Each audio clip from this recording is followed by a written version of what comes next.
Pour finir, autour du hadith du prophète sallallahu alayhi wa sallam sur cette notion Dieu est pureté et n'accepte que ce qui est pur, nous avons déjà souligné que les péchés, la consommation ou la vie dans la débauche, dans ce qui est illicite, est l'une des causes qui peut empêcher l'exaucement, qui peut empêcher l'acceptation et l'agrément de l'invocation.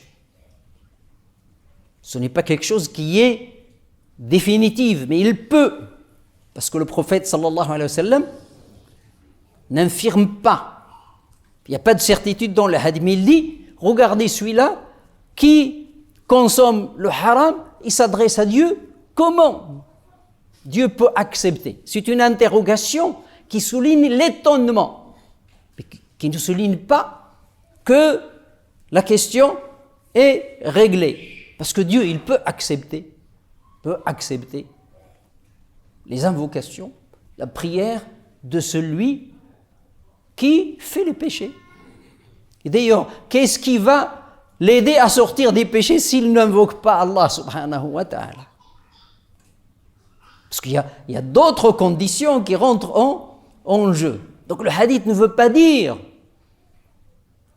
il n'est pas formel que si tu commets le haram, Dieu ne t'écoute pas. Non, le hadith ne dit pas ça. Parce qu'il y a certaines personnes qui peuvent se dire, ah moi je vis dans le haram, je fais dans le trafic, je fais beaucoup de choses, donc c'est pas la peine que je m'adresse à Dieu. Hein? Ça c'est la science du shaitan. Ça c'est la science du shaitan. C'est la ruse du shaitan pour t'éloigner complètement d'Allah subhanahu wa ta'ala.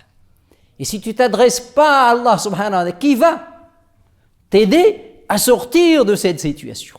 Non. Mais cela souligne que commettre des actes ou se nourrir avec ce qui est illicite, c'est quelque chose qui est à proscrire. C'est quelque chose qui peut être dangereuse pour votre foi et pour votre avenir et votre advenir devant Allah subhanahu wa ta'ala.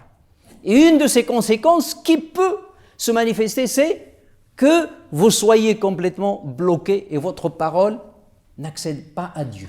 C'est ce que veut dire. Mais sinon, le Coran lui-même ne cite la prière des gens qui n'étaient même pas musulmans. Lisez le Coran. Ceux qui disent, quand ils sont touchés par une épreuve, ils s'adressent à Dieu. Et quand Dieu leur octroie sa miséricorde, il lui associe d'autres divinités. Il a accepté leur doua. Plusieurs versets dans ce sens-là. Dieu peut accepter la prière de quelqu'un qui commet des choses illicites. Pour plusieurs raisons. Les raisons sont multiples et variées. Lors du repentir, alors que la personne elle est encore sale. La demande de pardon. Quand on demande du pardon, on est déjà dans... c'est-à-dire on est dans le péché, on était dans le péché. Ou de celui qui est dans la contrainte, dans l'obligation, al-mudtar, le contraint. Quand il n'y a plus d'issue, il sait qu'il ne peut s'adresser qu'à Allah subhanahu wa ta'ala. Cet état d'âme-là, ce sentiment-là, en lui seul, est une cause par laquelle Dieu peut accepter la prière de la personne. Donc ce que dit le hadith, ce que souligne le hadith, c'est la dangerosité de commettre des péchés, de se nourrir et de consommer l'illicite. Il ne faut pas le négliger.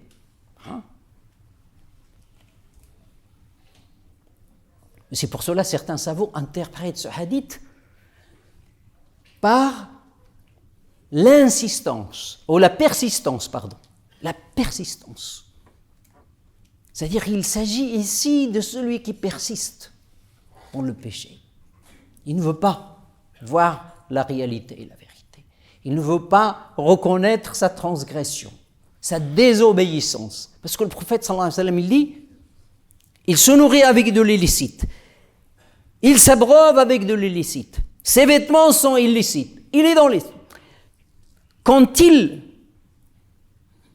détaille, ils disent, c'est peut-être ici, ils soulignent la persistance. C'est-à-dire c'est quelqu'un qui persiste dans le haram, qui persiste dans l'illicite. Il ne veut pas ouvrir ses yeux. Il est peut-être fier de mener cette vie dans l'illicite. Ça peut aboutir à ce qu'il n'y a plus de communication, il n'y a plus d'accès, il n'y a plus d'intercession, parce qu'il a fermé toutes les portes. Comme dit un poète musulman, il dit, à chaque fois on s'adresse à Dieu, on le prie. On lui adresse des invocations, alors qu'on a fermé le chemin de cette invocation par les péchés. L'autre chose qu'on peut comprendre de ce hadith, c'est que ce qui rapproche la personne, il le met dans la proximité d'Allah subhanahu wa ta'ala et dans plus de pureté, c'est la bonne action. Il faut songer à commettre la bonne action, abondamment la bonne action. C'est ça qui projette après la foi la personne vers Dieu subhanahu wa ta'ala. Et c'est pour cela dans les versets coraniques, ceux qui ont cru et font des bonnes œuvres. La bonne action vient juste après la question de la foi. Parce que c'est une foi pratique, ce n'est pas une foi abstraite. La foi musulmane est une foi pratique. Parce que les corollaires de la foi, c'est la pratique de cette foi. Parce que la vie dans l'ici-bas a besoin de cette pratique pour faire régner la bonté de Dieu. Mais s'il n'y a pas de pratique, c'est que la vie ne peut pas être abstraite. La vie ne peut pas être comme la foi.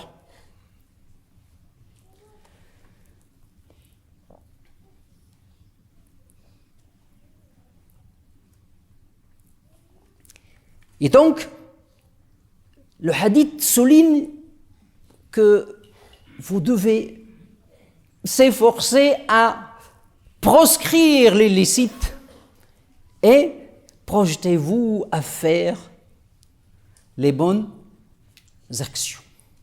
Parce que la bonne action, c'est une manière, c'est une preuve de sincérité du serviteur devant son Seigneur. Devant son Seigneur. Dieu n'a pas besoin de cadeaux, mais c'est symbolique. Quand on va voir quelqu'un qu'on respecte, quelquefois on prend un cadeau. Parce que ça fait plaisir. Tu dois montrer de toi-même que tu es un serviteur et que tu es sincère. Donc la bonne action que tu fais, tu le fais pour Dieu. Parce que la bonne action, c'est donner de toi-même. Donner de toi-même pour Dieu, pour le bien. Qui souligne la sincérité de la personne.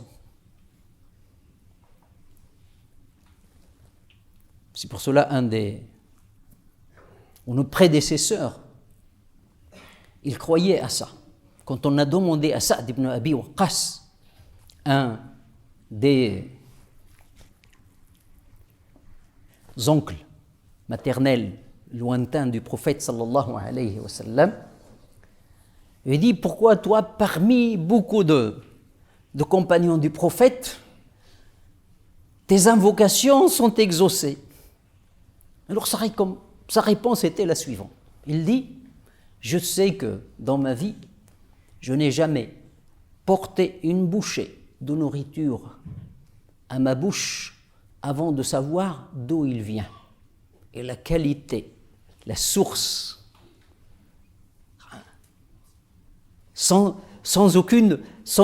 je n'ai pas de doute sur la laïcité de cette nourriture, je la prends.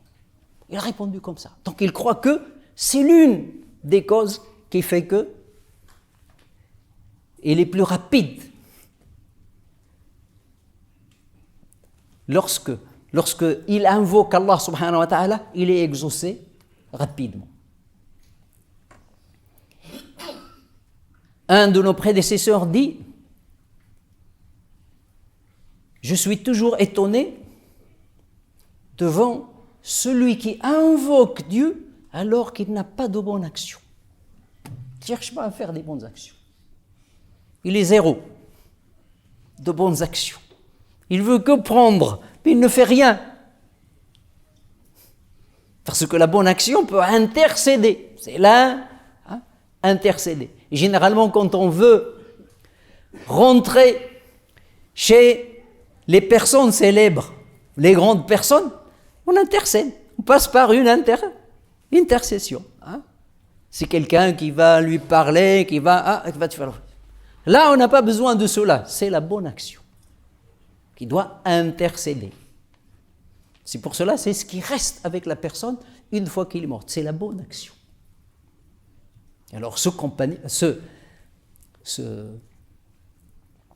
successeur disait: je suis toujours étonné à la personne qui ne cherche pas à faire des bonnes actions et qui s'adresse à Allah subhanahu wa ta'ala pour lui donner ou pour exaucer ça.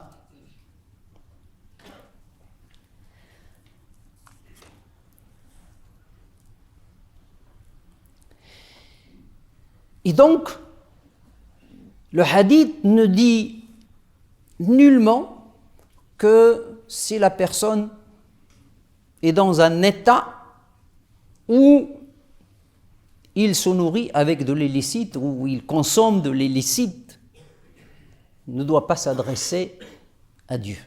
Non, attention. Ça, le hadith ne le dit pas. Au contraire. Allah subhanahu wa ta'ala nous dit dans le Coran: ô vous, mes serviteurs qui ont cru, ne désespérez jamais de la miséricorde de Dieu, car Dieu absout tous les péchés. Donc, la parole, elle est adressée à qui? Il est adressé aux pécheurs. Pas seulement les pécheurs, mais ceux qui sont désespérés. Parce que si tu ne t'adresses pas à Dieu, subhanahu wa ta'ala, à travers l'invocation, c'est qui va te sortir de cette situation désespérante? On ne désespère jamais. Donc, il ne faut pas laisser un dua. Sauf que il y a une manière de s'adresser à Allah subhanahu wa ta'ala. Quand on fait des bonnes actions et on accompagne ça avec un dua. Quand on fait une invocation, on essaye de l'accompagner avec des bonnes actions. Un des prédécesseurs, quand on lui a dit « fais des doigts », il dit « le doigt, l'invocation, c'est de ne pas commettre de péché. » C'est une métaphore. C'est-à-dire, si tu ne commets pas de péché, tu es proche d'Allah subhanahu wa ta'ala. On revient à la pureté. C'était pas sali, c'était pas pollué, tu n'es pas impur, tu es proche d'Allah subhanahu wa ta'ala. Donc, il suffit de songer dans le dua et ça sera exaucé. La question, c'est la question de la qualité par laquelle on s'adresse à Allah subhanahu wa ta'ala. C'est pas seulement l'abondance de dua. Il est demandé l'abondance de dua, bien sûr. Il a insistance dans le dua. C'est quelque chose qui est demandé. Mais sachez que quand on vit dans la pureté, on s'efforce de vivre dans la pureté, ou bien quand on est pollué par les péchés, on n'y reste pas, on n'est pas fier de ces péchés.